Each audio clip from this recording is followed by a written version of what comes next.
Is this gone live? Because it's brilliant. Good evening. Welcome to this urgently arranged Lozells Ward Forum meeting this evening. I want to say a warm welcome to each and every one of you. I want to say a particularly warm welcome to Dr. Justin Varney, Birmingham City Council's Public Health Director, who's kindly joined us. He is on annual leave. It's annual leave for him this week. I don't know what annual leave sounds and feels like for a public health director in the middle of a pandemic, but I'm sure he'll tell us. We're hoping that we will, if technology allows us, to be also joined by the medical director and acting chief executive of the Sandwell and West Birmingham NHS Trust, Dr. David Carruthers, to give us an update on how things are at City Hospital.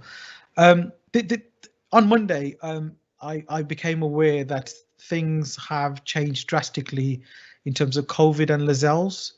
We know that we had challenges in the initial part of COVID, the COVID pandemic here in Lozells, well-publicised challenges.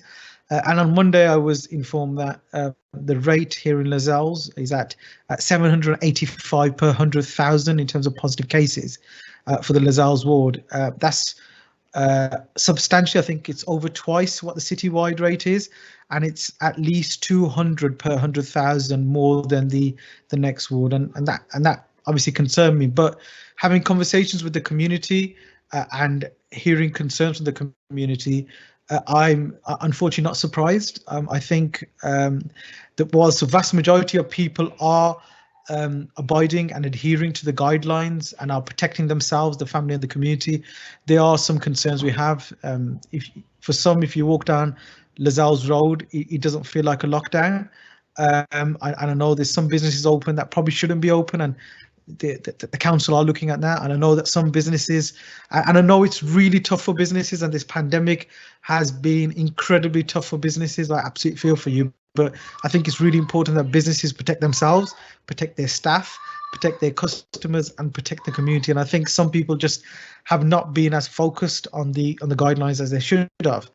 And hearing from people in the community and the concerns that we still have. Unfortunately, we found out about a death today in Lozells, and we know that some other people are critically ill in Lozells, and this is really concerning. And I want to offer my condolences to those that have lost their lives.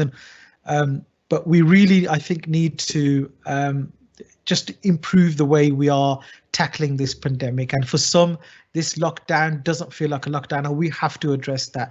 There's a real urgency to get this absolutely right. So I thought, let's get a meeting together. Let's get an update from public health to see how things are progressing, how things are happening. Take a closer look at the data here in Lozells. And then really a call to action for colleagues, for institutions, for community activists, for the community on what we can do together to get the message across to the small minority who are probably not adhering to the guidelines, and just to get that right, to ensure that we're protecting everybody here in Lozells. I'm also really concerned about some of the fake news that's being spread about the pandemic, and it's sad, it's sickening. And it's something that really hurts. We've seen each and every one of us have been affected in some way by this pandemic, whether it's been somebody close to us, whether it's a neighbour, whether it's somebody in the community, whether it's just somebody that we liked who was a star who's unfortunately passed away. And I think it's sick when people start to question whether this pandemic exists or not, and rumours and myths that this is in some way being created by systems and governments to control populations. I think it's absolutely ridiculous, and I'd please ask you to refrain from passing this information on. And just because somebody's pulled together a video that looks quite professional doesn't mean it's true. And there's already ridiculous myths that have started about the vaccine and the vaccine development, and we are by no means anywhere near having that vaccine. We've had some positive news in the last few weeks, but it's a long way to go before the entire population will be vaccinated. So the rumours that are spreading about the government forcing people to vaccinate and what the threat this vaccination can have, please stop. That's all I'm asking for. We are having some technology issues in terms of the questions, but we're trying to get them sorted, and hopefully they will be sorted as soon as possible. But I'm going to hand over to Dr. Justin Varney to give us a presentation on how things are, and hopefully we will have an opportunity to take some question comments and then move on to the call to action. So over to you, Dr. Justin Varney. Great, thank you, Councillor Zafar. Yes, and as you said, I get a little bit of downtime during COVID, but not a lot at the moment. And sadly, we're still seeing the impact of what's happened a couple of weeks ago playing out now in case numbers, and sadly also in hospital admissions, which continue to remain high in our hospitals in the city.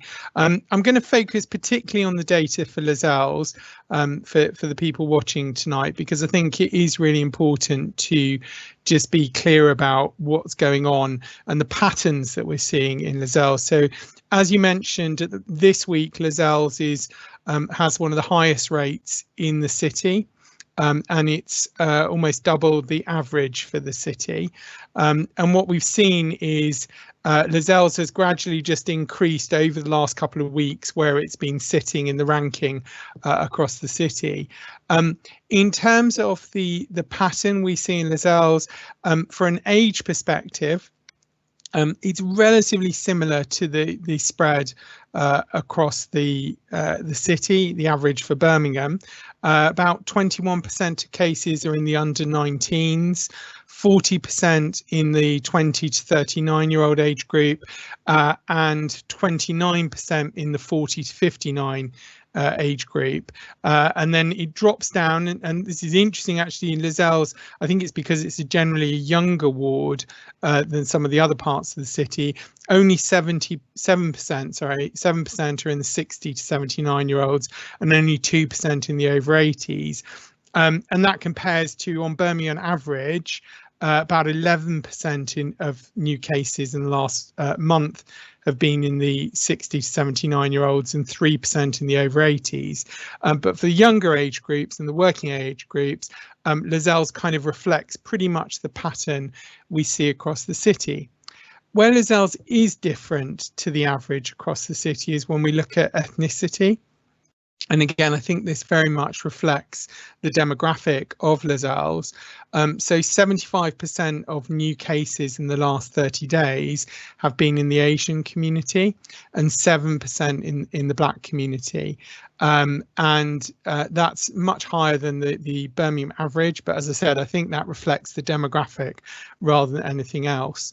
When I look at transmission, so what we look at is, first of all, what proportion of people are engaging with the NHS test and trace service, and we've just started to be able to analyse that by ward, and what that's showing us is that for Lozells, Lozells is about, well, it's in the lower quarter of wards across the city, so it's not the lowest, it's ranking about 23rd, 24th lowest in the city, and of people who are contacted by NHS test and trace, in Lozells it's about, and I have to try and read this off graph, it's about 73% of people respond.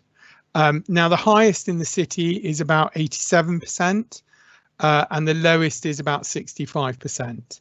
So it's definitely towards the lower end, and I think one of the key messages for tonight is, if you do get contacted by NHS test and trace, it's really important that you do talk to them and you do go through where you've been in the last couple of days before you tested positive, because that's one of the key things that helps us identify other people who are at risk, make sure they get the right information to stay safe.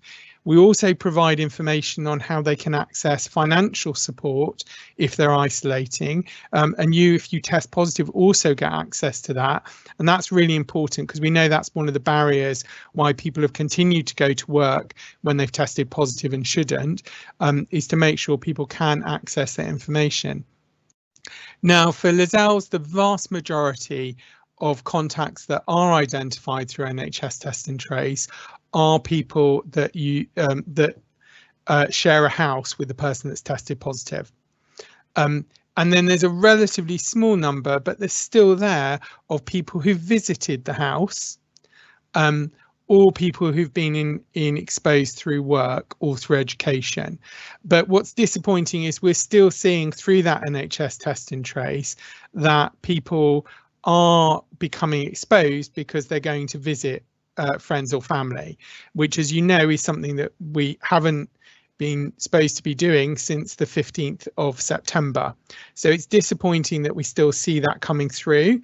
But the flip side is I am glad that people are fessing up and being honest about it, because it means we can get the right information to the people that need it.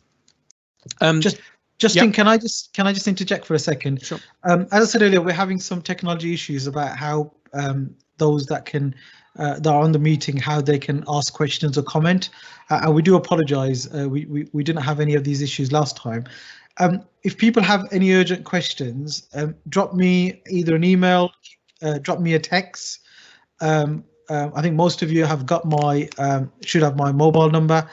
If you haven't, it's 077 90 889. That is 077 90 or you can send me an email, wasim.safar@birmingham.gov.uk. I've got both screens open, so I am monitoring my email addresses, and I've got my phone here, so if you do text me, we'll get that across. I do apologize. It's just we've just encountered this particular problem literally a couple of minutes before going on. We're still trying to fix it, but if we can't, you can still get your comments and questions in. Sorry, Justin, to have interrupted you in full flow. That's fine. Well, it's a good point to break and now talk a little bit about what's happening in terms of testing. I'll talk a bit about what's happening in the hospitals and a bit about vaccine as well, to try and bust some of those myths. So first of all, if you have symptoms, so if you have change in your sense of smell or taste, if you have a new persistent cough, or a new high temperature, then please ring 119 or go on the NHS website and book a test. So there are walk-through testing sites, there are also drive-through testing sites, or you can get a postal kit. So there's plenty of appointments. So there's not a capacity problem in Birmingham. We have 10 walk-through sites and 2 drive-through sites. We have probably more testing sites than anywhere else in the country, with the exception of Liverpool. So, get an appointment. The sooner you get a test, the sooner you'll get your results. Results are now coming back within 48 hours of the test being done. It's obviously slightly faster if you go to a testing site rather than doing the postal test, because you don't have the postman involved. But they are coming back very fast now. It's really important, if you do have a test, that you and your household stay at home until you get the results of your test. If you test positive, you have to stay at home for 10 days from when your symptoms started, and everyone you live with has to stay at home for 14 days from when their symptoms started. Now, if they develop symptoms, the people you live with, then they can order a test.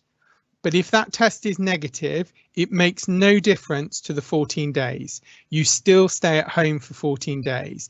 And that's because we know that when people catch coronavirus, sometimes it can take up to 5 or 7 days for that virus to grow in their body to the point at which they're infectious and they're developing symptoms. So that's why we don't test people when they're contacts unless they develop symptoms, because it doesn't really make any difference to the 14 days of isolation. It's really important, if you are sharing house with someone that has symptoms of coronavirus, that you try to avoid sharing the same room as much as possible, that when they've come out of a room and you're going into a room, that you open all the windows, open the doors, get the air flowing through to try and disrupt the virus and get air flowing through that space. But they should try and stay in their own room as much as possible for the 10 days while they're most infectious. And that's really important, because we are seeing a lot of spread within the house. There is a website that you can use called germdefense.org. It has over 60 different languages. It's been developed with Public Health England, and it's designed to help you in your house work out how to keep everyone safe. Now, we're learning a lot about household transmission. I think we will get some more guidance nationally, but I would say, based on what I've read in the last week or so, I would advise, if you share a house with people that are elderly, there are some simple things that we can all do. Stagger your meal times. So that means if you live with granny and granddad, they get to eat first. They don't eat at the same time as you, right? It means not watching TV at the same time. So if granny and granddad are in the TV room, no one else gets to be in the TV room. And you have to stagger it so that you try to avoid sharing spaces. If you do have to share spaces, then you should all be wearing a face covering.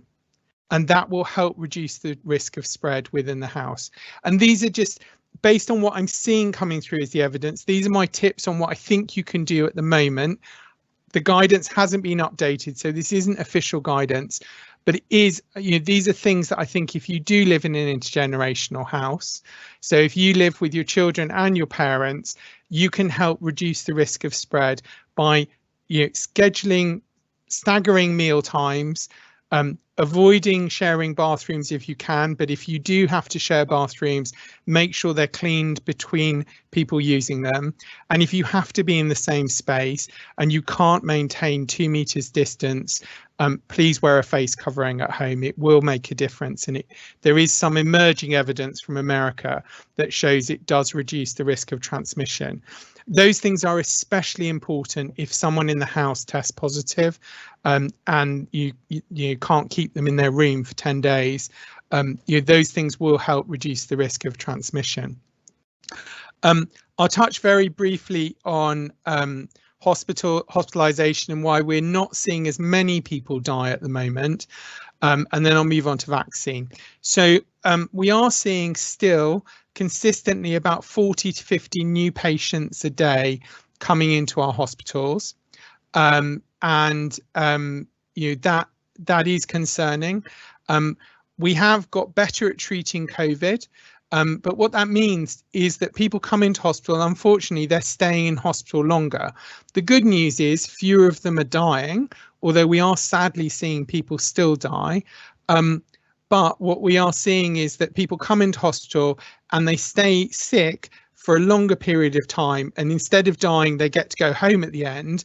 But that means they stay in a hospital bed for much longer. And that means the hospital is struggling. And you will have seen that in the news. And that's why it is important we all do what is being asked of us to help protect the NHS. So finally, I'll talk about vaccine before I come on to some of the questions that are now coming through. So it's great that we're seeing some of the vaccines get into the final stages of their research trials, and those final stages are really positive. What we're seeing from several of the vaccines now is that they're at that last set of hurdles. If you think about a vaccine, a bit like a kind of steeplechase or a horse race, they've got to jump over multiple hurdles, and that includes, is the vaccine safe? Does it work in the way we think it works? Does it work in different ages and different ethnicities of people? And does it stop you sharing the virus as well as stop you catching the virus? So these are multiple stages that the trial has to go through, the vaccine, different trial stages. And what we've seen now is about 3 of them are at those final stages. But once they complete the final stage, they still have to do the regulation bit, which is another mountain of paperwork. And so I think, although it's great news the vaccines are working in the way we think they should, it's very unlikely we will see them rolling out to be able to be given to any great number of people until the new year.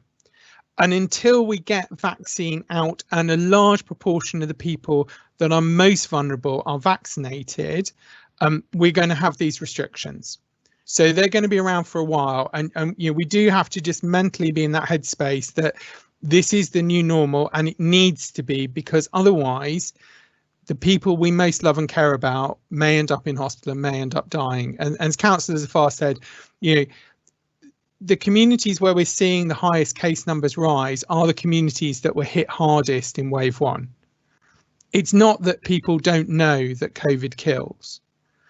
but people are ignoring it at the moment, and that is really concerning, because I don't know quite what else we can do to make it obvious to people. Many of the people in Lozells will know someone who knows someone who died, because the nature of the impact of the first wave, where we lost over 1,400 people in Birmingham, is big enough that you will be connected in some way. And don't ignore that, because this virus passes between people you know. You are most likely to catch COVID from someone that you know and trust than from a stranger in the street, because it requires that close contact.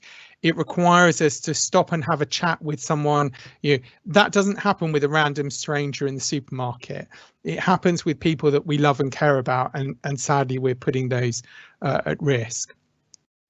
So I'll move on to cover a few of the questions, if you want, Councillor Zafar now. I know you're having some internet connection problems, so I'll pick up what you've put in the chat. So first of all, in the test and trace, at the moment, yes, it looks like about 27% of people who test and trace are trying to get hold of are not responding in Lozells. Now, obviously, that range, some of that's because the wrong numbers being put in when people were registering for a test. Some of it's because people are choosing not to respond.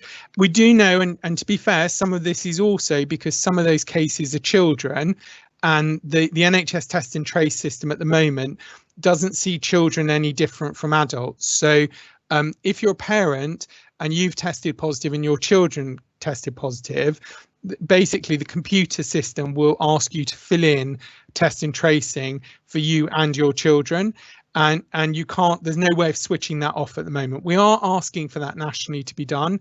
We've recognised it was a problem a couple of weeks ago, and they are trying to fix it, but I don't think that explains the whole 27%. I think quite a lot of this is people who are choosing to just say, I don't want to talk to NHS test and trace.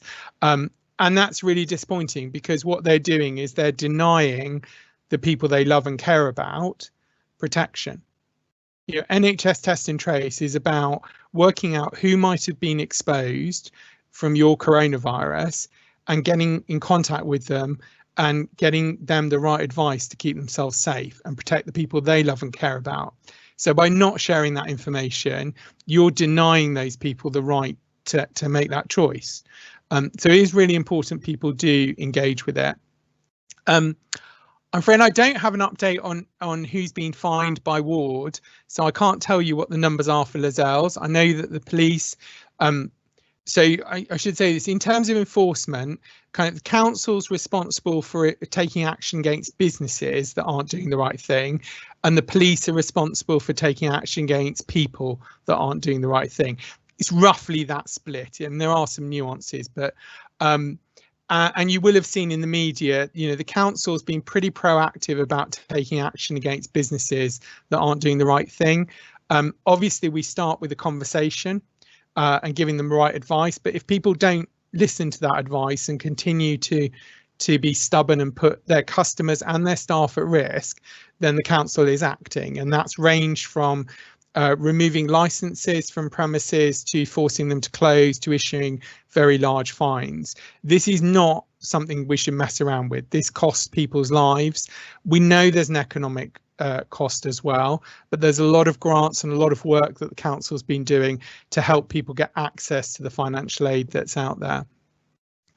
There's a question around. Yep, sorry. Can I just repeat, because I know people are joining the meeting slightly late. We're having some technology issues, and the chat function isn't available for those who are attending the meeting, and we apologise sincerely for that. This issue just arose just before we started. So if you've got any questions or comments, like some of you have been sending them in already, please drop me an email, wasim.zafar@birmingham.gov.uk, or contact me via my mobile 077 90 889. So drop me a text, WhatsApp message, or use any of my social media.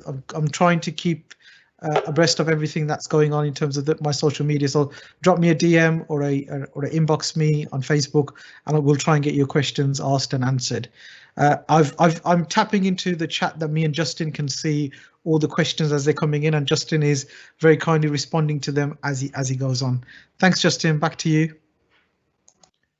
Great, thanks. So I will catch up where I was at. So yeah, so someone asked about how do we tackle conspiracy theorists and fake news.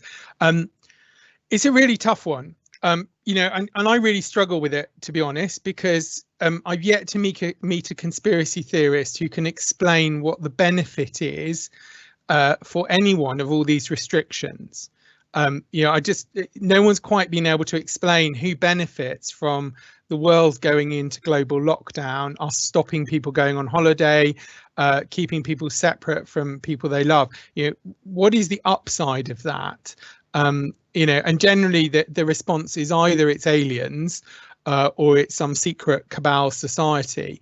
Yeah, I think in terms of what we can all do is if we see fake news, if we see people that are trying to promote it, is politely say, thanks, but I'm not interested, and delete it, you know, and not pass it on.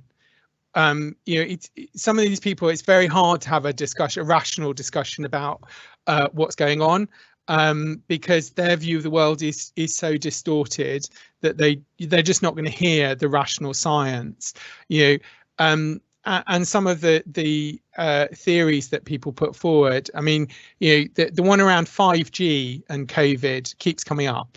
You know, 5G is about your mobile phone. Coronavirus is a little virus. You can see it under a microscope. You can see what it does to people's bodies.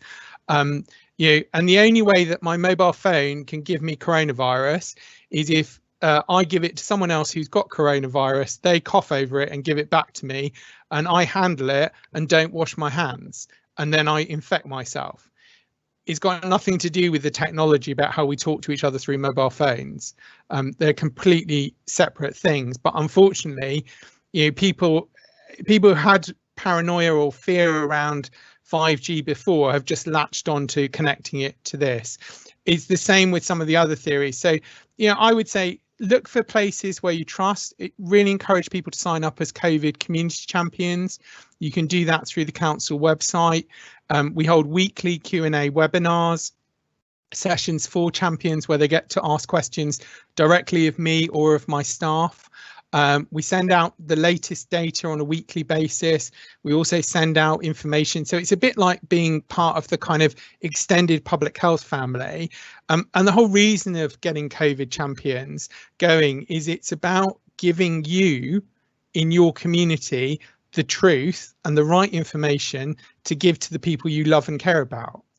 And who doesn't want to give their family an advantage in life? You know, this is your chance. At the moment, we've only got 4 champions signed up in Lozells. So I'd really like to see a lot more, because it's your opportunity to get it directly from me and my team, and not have to rely on the gossip column or, you know, the Facebook feed or people's random bits of WhatsApp to get the truth. Did you want to come in on that, Councillor Zafar? You're muted at the moment. Sorry, how do people sign up as a champion? So they go onto the council website, but I will get the link up and I'll pop it in the chat as well. You carry on, I'll get the link sorted. Sure. So moving on to the next set of questions. Is there an offence for those who spread COVID? No, I would say no, although technically I think there are some bits of very old legislation that could be used if someone was maliciously spreading COVID. So if there were, I mean, it would have to be tested in the courts, but if there was an example of someone who knew they tested positive and specifically went to someone else's house and basically coughed in their face or spat in their face, that would, I think, be considered an offence, probably under grievous bodily harm. You'll be aware some time ago there was case of someone who spat in the face of a tube worker, I think it was in London.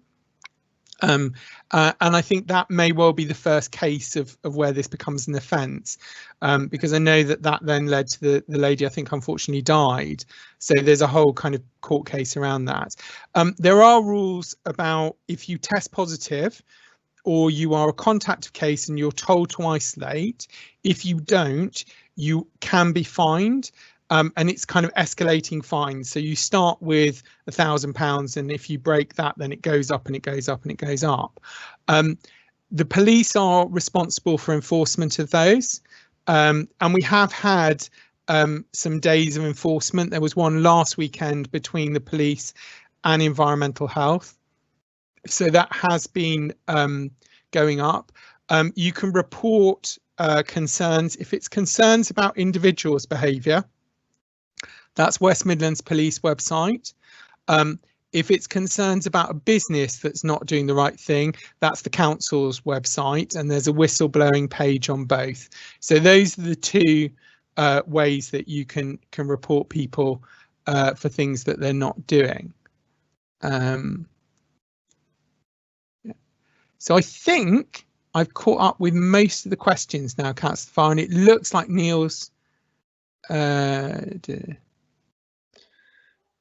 Yeah, I think what Neil's just put into the chat, sorry, is that we're still having problems with the Q&A issue, and Dr. David Carruthers from the Sandor West Birmingham NHS Trust is also having issues logging into this meeting because of the technology problems we're having. It's a system that has by and large worked well, and the last ward forum went really well, but we're going to do our best in the circumstances, and hopefully we can arrange a meeting, another meeting moving forward.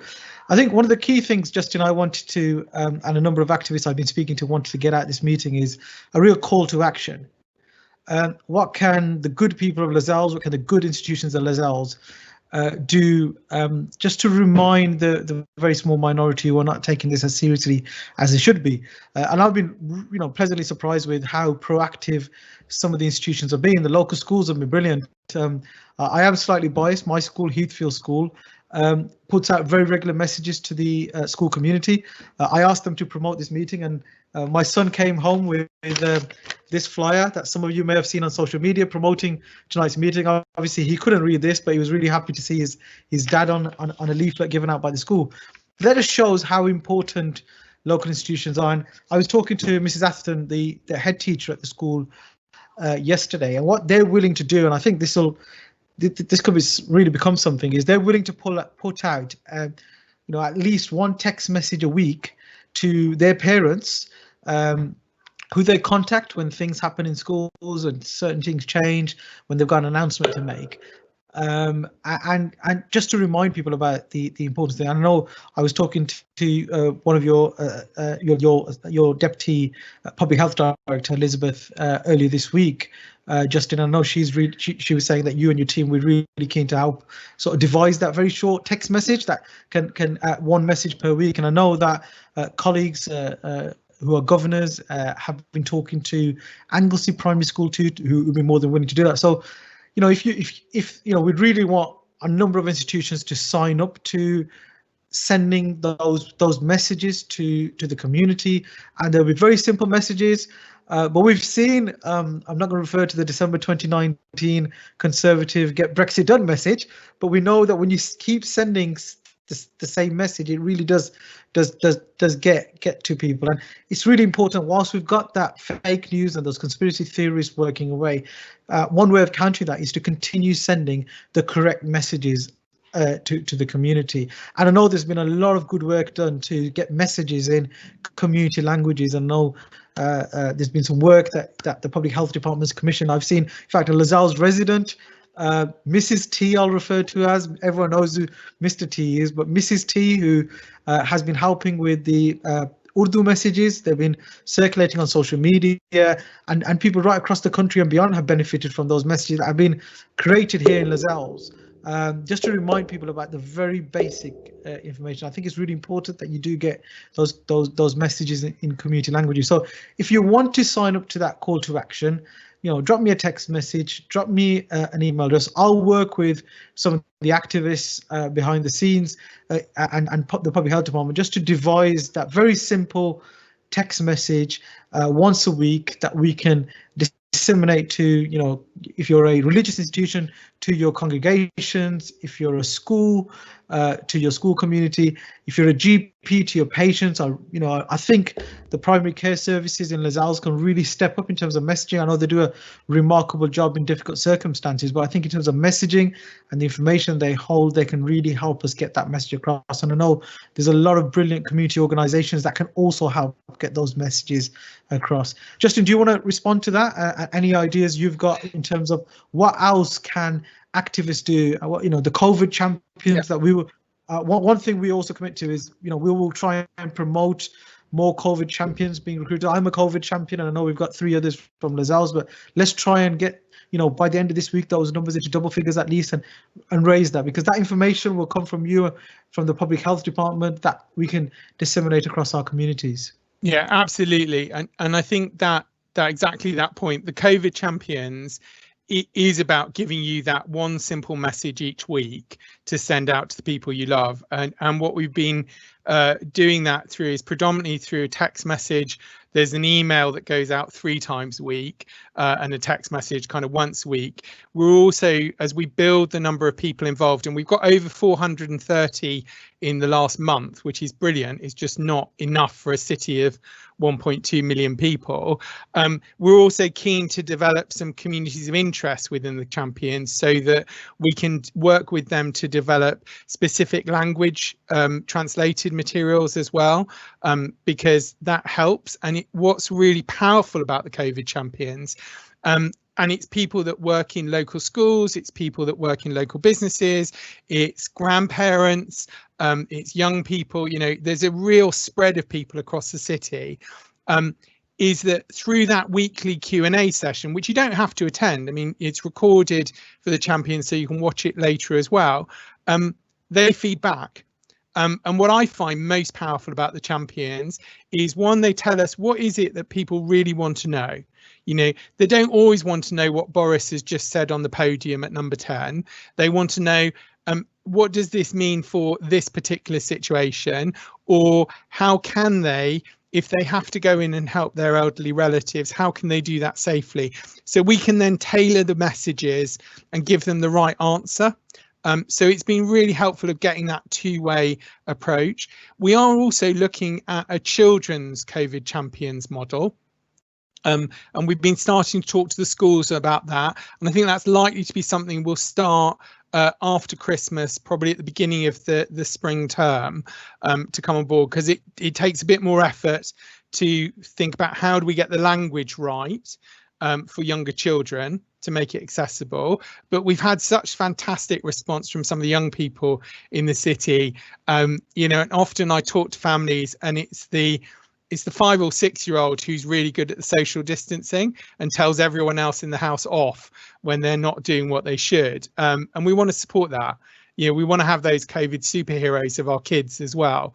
But I think my first response is say, please sign up at the COVID champions. It is anonymous in a sense that we don't publicise the list of who is and isn't COVID champions. It's up to you whether you join the calls with your camera on or off, and whether you use your real name on or off. But it does get you the right information. It gives you that weekly soundbite, but it also gives you the data, which is really powerful as well. So you get to see what's happening in the city. And each week we're kind of building on that and developing it. So I think that will really help the schools, but it will help local businesses as well. The other thing I'd love to see from Lozells is you're such a creative part of the city. Get painting, get postering. Let's see some of the fabulous creative posters. We had those rainbows for the NHS. Let's see, get the kids producing stuff about hand washing and put it in your windows. Get the message across. And use some of this time when we're stuck at home to get creative with the kids and start to come up with your own ways of putting that message out in your local communities. Because I'd love to see Lozells. We talk about was it the Blooming Streets competition, isn't it, when they have all the window boxes and stuff? Well, let's see whether we can get Lozells being the one that's really out and proud around hand washing and messaging, and get those kids being creative, because it'd be a good way of just get a bit of celebration of Lozells doing something right, which is really important, because it's really easy for this to get twisted into, oh, it's all awful in Lozells. It's not. There's a lot of great stuff that people are doing, but we just need to be a little bit tighter and a little bit stronger and bring those numbers down. Justin, I'm just going to interject there. I've got a few messages come in. Amrik from the Nishcam Centre, who's watching, he says he's happy to amplify and share any messages. So we've got one of the largest institutions who have signed up to amplify those messages. I've had a message from Dr. Bishop Desmond Jadu. Thank you, Desmond, for watching the program. He says, remember the language of youngsters, irrespective of race, is rap. Maybe it's time to start using some of that messaging also. And how can we fund this? And he's also the prime message to that. Sorry, I should have read that first. The issue is still young people do not believe in COVID, which is a major challenge. So we need to be major creative in messaging. We've got Haroon from Legacy West Midlands, who's asked a number of questions. He says, our clients have told us that they can keep hospital appointments but can't see their doctor. Patients can't get physical checkups or treatment via physio, but private clinics are open for checkups and treatment. And he says, speaking to our users, they believe that lots of confusing and contradictory messages from the government, which is the NHS is going to get the government to give. So how is the NHS going to get the government to give unifying messages? This is from Saeed from Citizens UK Birmingham. Every GP patient participation group should have a COVID champion signed up.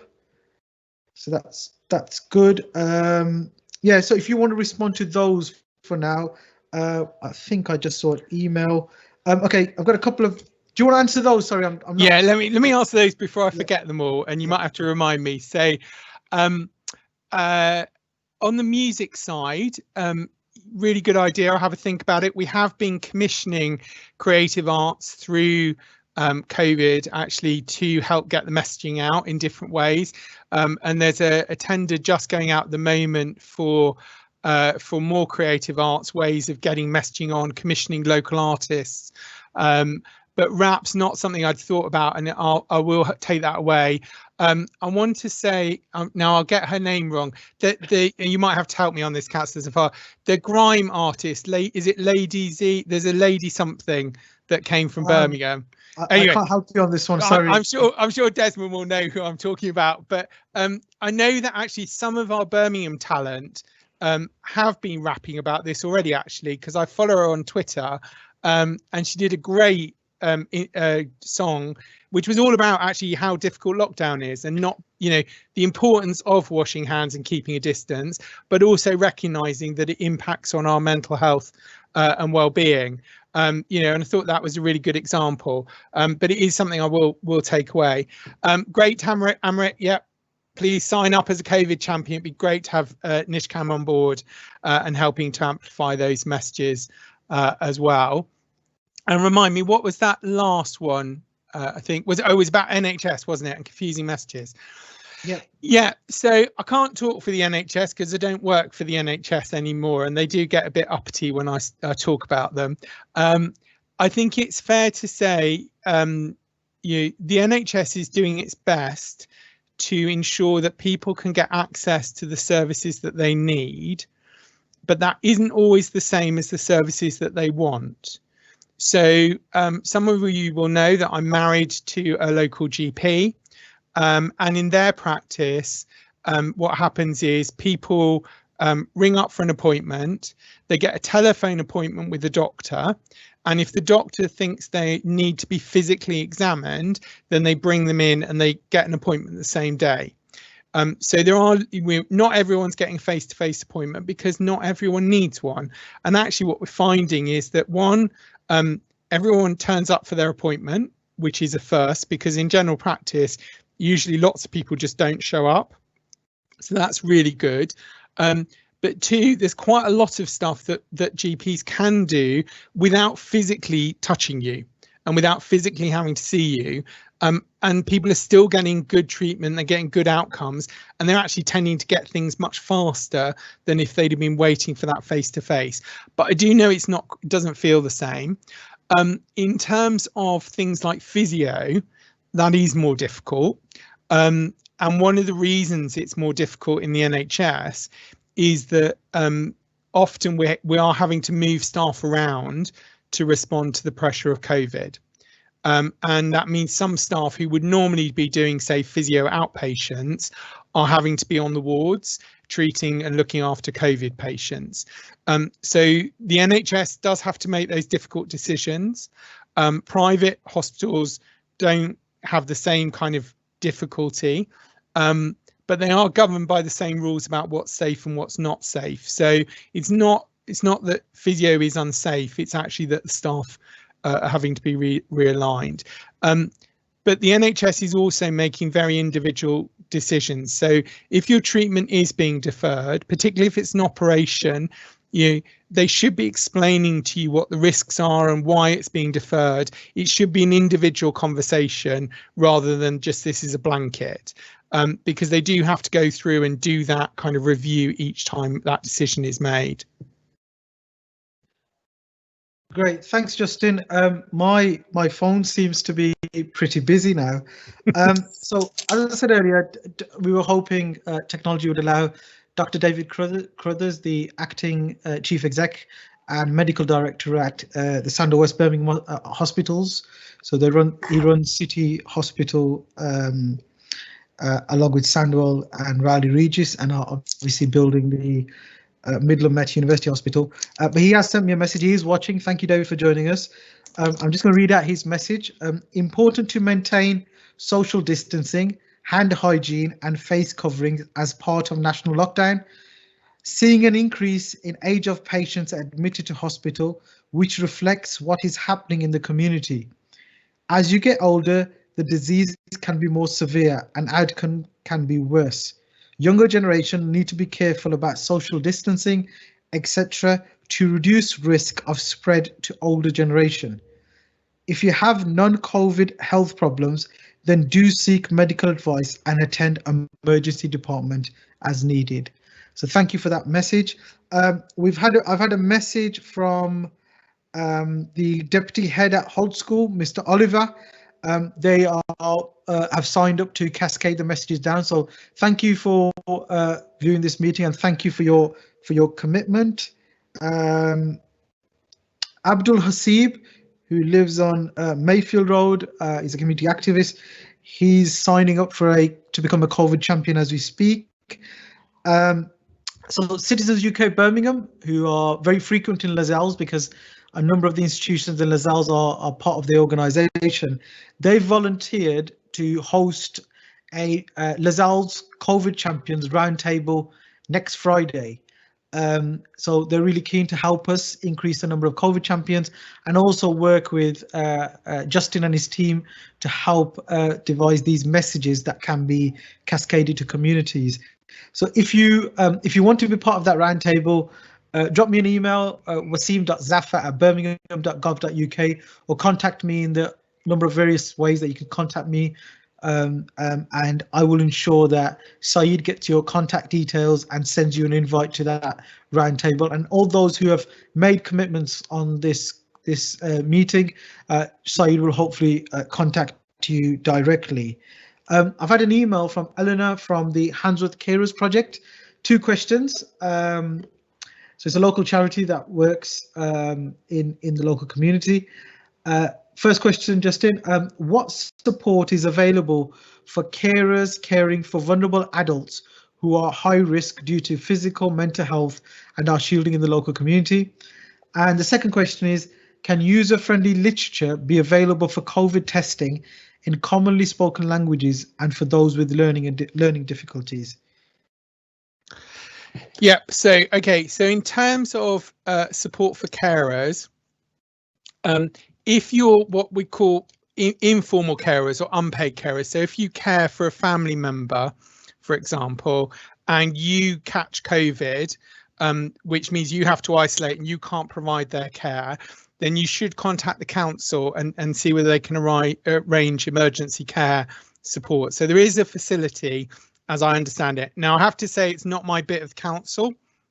I don't run adult social care, but there is information on the website, and you can ring the council's help desk if you need more support around caring during this period. So there are various different ways that support's enabled. Some of that's through the voluntary and community sector that's commissioned. Some of it's directly from council domiciliary care staff as well. So what I would say is don't struggle on. You know, do talk to the council and see whether there is help for the person that you're caring for.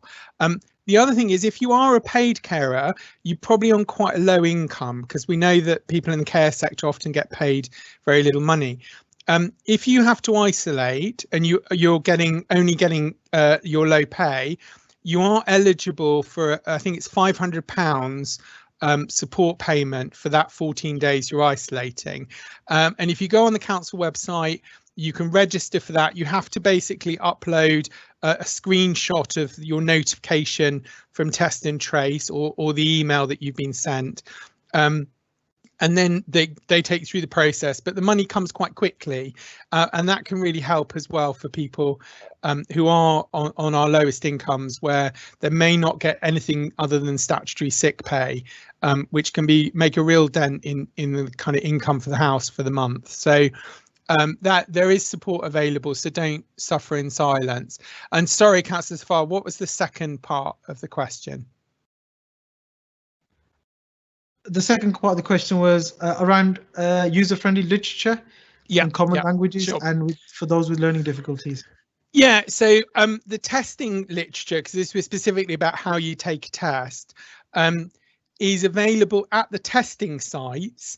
I think it's in about 30 different languages, but when you turn up at the testing site, you have to tell the staff, and they've got it like on an iPad to read. There's also some YouTube videos in different languages, which I think it was Leicester did, which we've put on the council website as well. The one bit that there isn't stuff produced nationally, which we've been raising requests for, is Easy Read. So information which is more accessible for people with learning difficulties. And this is a real gap, frankly, in the national materials. It's one we've been trying to work on locally to see what we can do. But for any of you that have had a postal kit, it is an 18-page booklet. Primarily that's because it's got lots of pictures that show you what to do, but you also have to register on the website or ring 119. So there are some bits that are quite complicated, and those do need to be improved. So it is an area we're very aware of, but there's not a lot out there at the moment, I'm afraid. In Birmingham, we've made a particular effort to try and translate materials throughout the pandemic. We've commissioned a series of community partners to work with us with specific communities as well, such as Birmingham Institute for the Deaf, for example, who've been translating stuff into British Sign Language for us. The Chinese Community Centre, for example, have been doing the same. So there's a range of different partners, and we've just actually commissioned a whole series more that we'll be announcing in the next week. We're just getting everyone to sign the bits of paper. And that will include specific organisations focusing on young people and young people's messaging as well, to try and just get different ways of getting the same message out, because unfortunately I can't give you a new message. It is wash your hands, keep the distance, wear a face covering, and avoid touching your face as much as possible. These are the things that work, but we need to keep jazzing up the message and giving it in different ways, and in as many languages as possible, to make sure that everyone has the information they need to keep themselves safe. Great, thank you, Justin. Just going back to the messages, the Soho Road Business Improvement District have volunteered to become COVID champions and also help cascade messages. Eddie from the Lozells Methodist Community Centre has messaged to say that they will also do the same. They're a very important organisation in Lozells. Legacy West Midlands have also contacted me and saying that they want to sign up as a COVID champion and also cascade messages, as have Aspire and Succeed on Carpenters Road.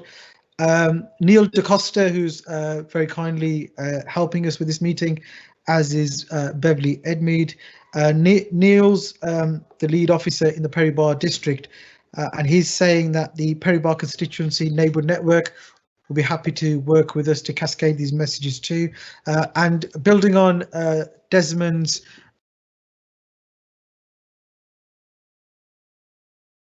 Oh, you've just muted yourself, Councillor Zafar. Am I back on now? You are, sorry. Yes.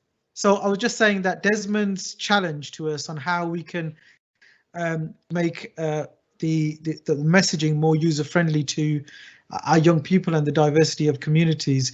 Neil's suggested that we have a conversation with some of the youth organisations, and we've got Lighthouse, which has got a recording studio here in Lozells. We've got Lozells Recreation Group. We've got a number of other organisations that work with young people who are in a far better place to devise and help pull some of that messaging together with young people, whether it's a rap, whether it's some creative art. And I know Amol from Punch Records is also looking at how we can work in Lozells to get some more creative messaging and positive messaging, as well as COVID-related messaging. So a suggestion from Abdul Hasib is that we should look at potentially getting a COVID champion on each street, similar to the street wardens. We could certainly look at doing that.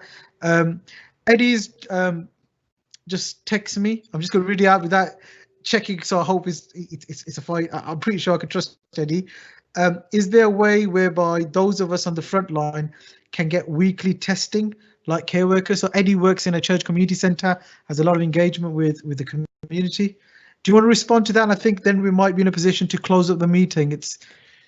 Yeah, definitely pick that one up. And I should say also, just on the young people's front, we did commission Beat Freaks, and they're doing campaign work on the messaging, particularly on NHS Test and Trace, actually through TikTok and Instagram.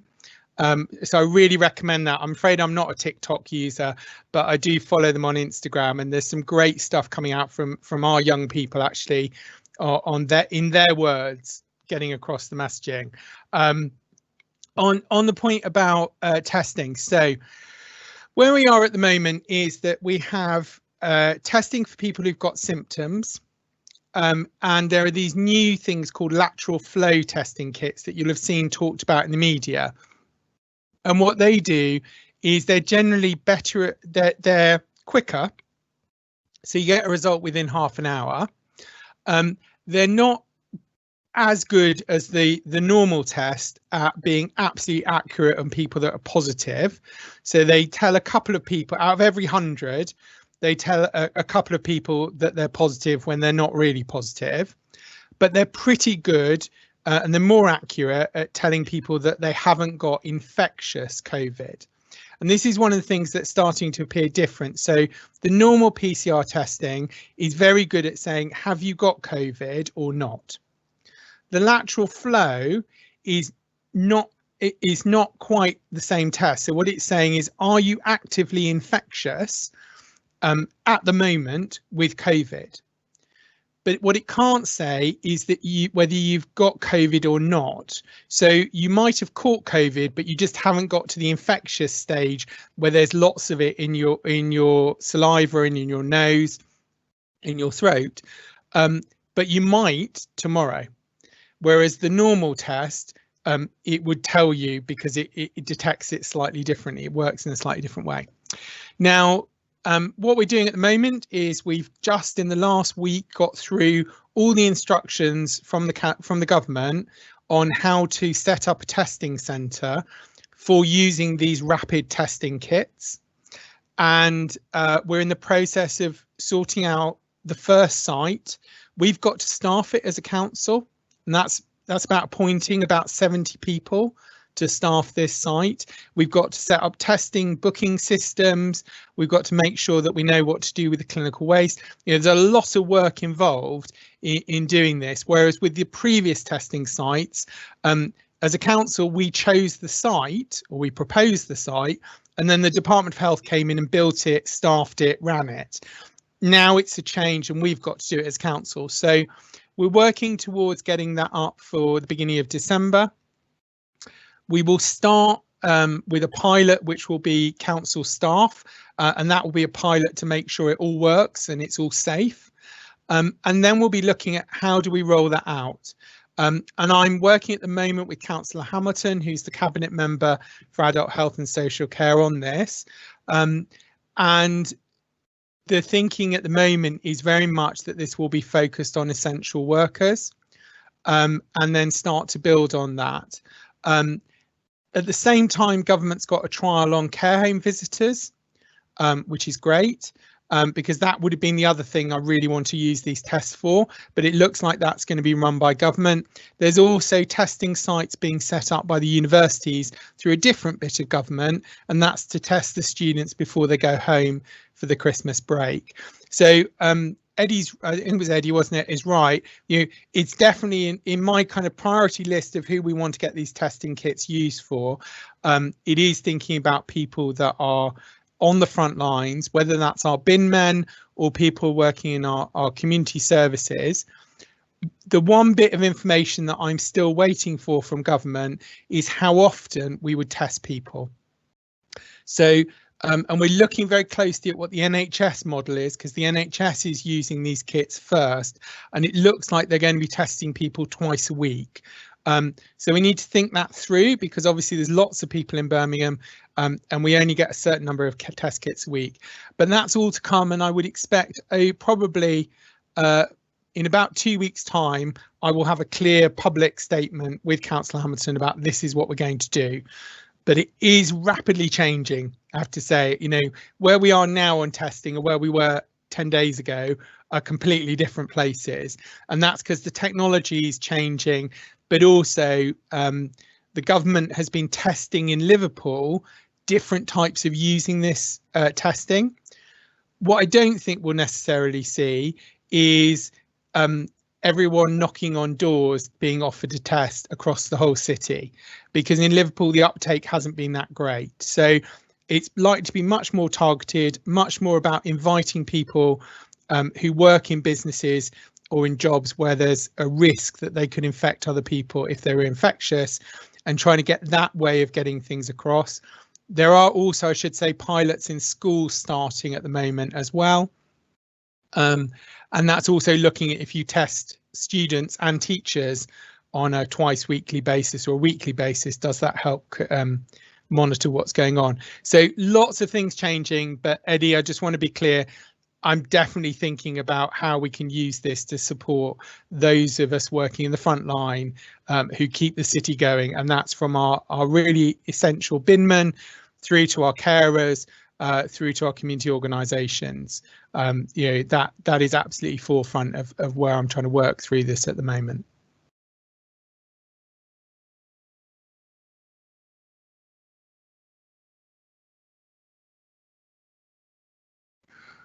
Are you still with us, Councillor Zafar? I think your screen's just frozen for a second. You're on mute, Councillor Zafar. Thanks. Sorry, I'm having internet problems. Can you hear me okay? Yeah, we yes, can. we can. Yeah, can. Yeah, brilliant.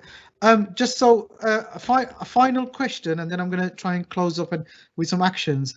It's a question from Haroon at Legacy West Midlands, and the question is: we have a number of our users in isolation due to being COVID positive or being in contact with someone who's COVID positive. How can the Public Health England, or I think it's Public Health you're referring to, support them or help us to support them?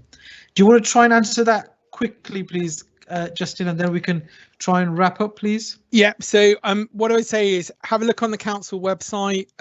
I think the key support available is around the financial support, but also through the council helpline. If people need support with things like shopping, there is support available there in the partnership work we do with BCVS. So if you are supporting a client that is struggling, please reach out through the council website through the contact centre, and the council can see what we can do to help. Great, thank you. Just to agree some actions from this meeting. because we did say there will be a call to action. So we're encouraging people to sign up as COVID champions. We can't share the link with you because you can't see the chat box because of technology issues. But if you search Birmingham City Council COVID champion, like Abdul has during this meeting and signed up for it, it's a very simple process to do that. So search for Birmingham City Council COVID champion. Please sign up to cascade messages to your following, to your congregations, to your communities, to your patients, to the community that you work with. Do contact me and I will put you in touch with Saeed from Citizens UK Birmingham, who will be facilitating a roundtable next Friday, not tomorrow, but the following Friday, where we will hopefully agree some messaging and also get people signed up as COVID champions and also as champions to cascade those messages. There were some comments earlier about enforcement. I'm not going to tell you when, we're not going to tell you where, but there'll be some enforcement in Lozells very, very soon against those who are breaking COVID rules. I've had an email whilst this meeting's been taking place by those who are pulling enforcement together for the council. And please, on fake news, challenge it, because sometimes the person who may be sending you that message may not be aware it's fake. So just please challenge them and ask them to stop cascading fake news, and please forward on the real news, which is wash your hands, social distance, face coverings, and no mixing with others. Gemma from the Neighbourhood Network scheme has asked whether there'll be a copy of this video available. There'll be this meeting will be up on YouTube ASAP, and I'll send a link around, and I'll also share a link on social media. I want to say a big thank you to you, Justin. You've worked incredibly hard since you came to Birmingham. I was on your interview panel. I still remember you walking into that room, but no one thought we were going to hire a public health director who's going to oversee the situation we're in. But look, on behalf of the city, on behalf of the council, thank you for what you do. But more importantly, thank you on behalf of the people of Lozells, because you joined. You've not only supported us for a long time, but you've joined us today on your annual leave to participate, and we're very, very grateful to you. I want to say sorry for the technology. We've obviously had issues, but we've kept the meeting going. We've had a lot of questions come in. The questions are still coming in, but I'll try and respond to them and get the answers to them. And finally, I just want to say a big thank you. Thank you to those organizations, those faith groups, those community groups, the school staff, those working on the front line, those that are working in the health service, those working for the emergency services, whether it's the police, those on the front line for the council. This has been a challenge. No one could have prepared for this pandemic, but you've been on the front line, and at times you've risked your lives. You've created massive risks for you and your family to serve the community. I just want to say a big thank you on behalf of myself as the council for Lozells and on behalf of the people of Lozells. Your efforts are appreciated.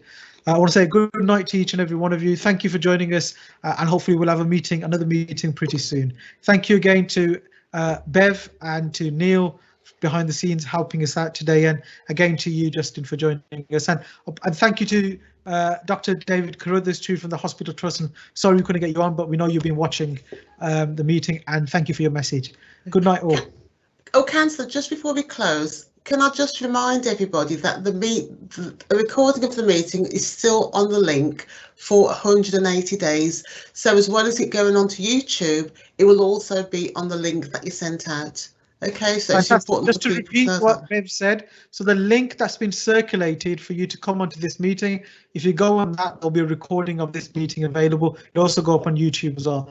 Thank you, Bev, for that intervention. Good night all. Thank you. Night. Good night all.